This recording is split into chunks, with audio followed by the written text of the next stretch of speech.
Hey, so I just listened to my Brendan Burchard Daily Fire, and he talked about being a friend to yourself, and it just went so perfectly with what our monthly theme is. I wanted to tell you about it really quick. So, let's say that your friend, your best friend, had a speech that she had to do, and that she finishes her speech and she calls you up and she's like, "Oh my gosh, that was the worst thing ever. Totally sucked. I bombed it. I did awful." What's the first thing that you would tell her? Like, you would be for her, right? You'd immediately be like, "No way, it wasn't as bad as you think. It always feels worse to yourself than it does to the audience. I'm sure you did a great job. What's one thing that went well today?" You would point out the positives, right? Because she's your best friend and you're for her. If your best friend came to you and they were like, "Oh my gosh, I tried on like 14 different outfits today. I'm having a totally bad body image day. I feel awful about myself." What would you do to help her counteract those feelings? Would you be like, "Oh yeah, I can see it today. You're right, bad body image day totally makes sense." Or would you talk about how strong she looked and how powerful she is and how she's been working so hard? Like, you would do things that were for her, right?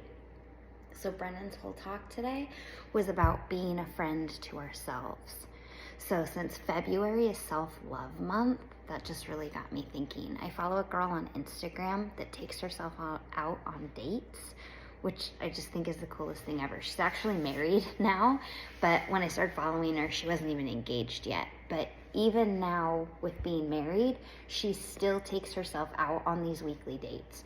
And on these dates, she writes in her journal, she does things that she enjoys, she spends time with herself. Like, sometimes she goes shopping, sometimes she just spends time at a cafe, sometimes she takes herself out on a hike.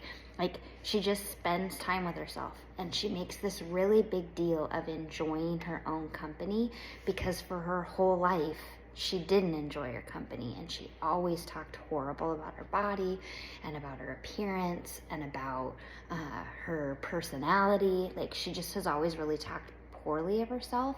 And so this was her way to counterbalance that, to counteract those negative thoughts, which I just think is so powerful. So Brendan's talk got me thinking this morning too, like, in what ways are we being a friend to ourselves?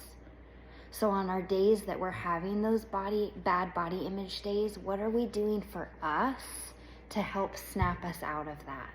Like, calling a friend is an awesome idea, and I love that camaraderie, but I also really like that challenge of pulling yourself out of that funk. And sometimes, so for whatever reason, last Monday, I was in a weird funk all day long. And rather than stressing about making sure that I got all my things done, I paused for a second and gave myself some time. I feel like that is better than what I normally would do and just try powering through it. So I feel like I can pat myself on the back with, like, last Monday, I was a good friend to myself. I didn't make myself power through. I allowed myself to feel the feelings so that I could move forward. So here's my challenge for you today. Find a way today or this week to be a friend to yourself. What does that look like to you? What is it that you need this week as a pat on the back or a hug or you know how we see those things on Instagram, like, instead of yelling at your kid or like telling them to stop crying, what if instead you say, "I love you. You're doing a great job. I'm proud of you." Here's what I want you to ask yourself today. Instead of saying, "Wow, I really look bad in this outfit," or "I didn't lift as heavy as I could have," or "I got really winded in my workout," or "I didn't make my dinner on time because I didn't meal prep and plan and I wasn't thinking ahead," and so yada, yada, yada, right? Like, we get in our way all the time. Today, I want you to pause and I want you to pretend every time you're talking to yourself that instead of talking to you, you're talking to your best friend. So how this week are you going to be a best friend or a good friend to yourselves? Let me know below.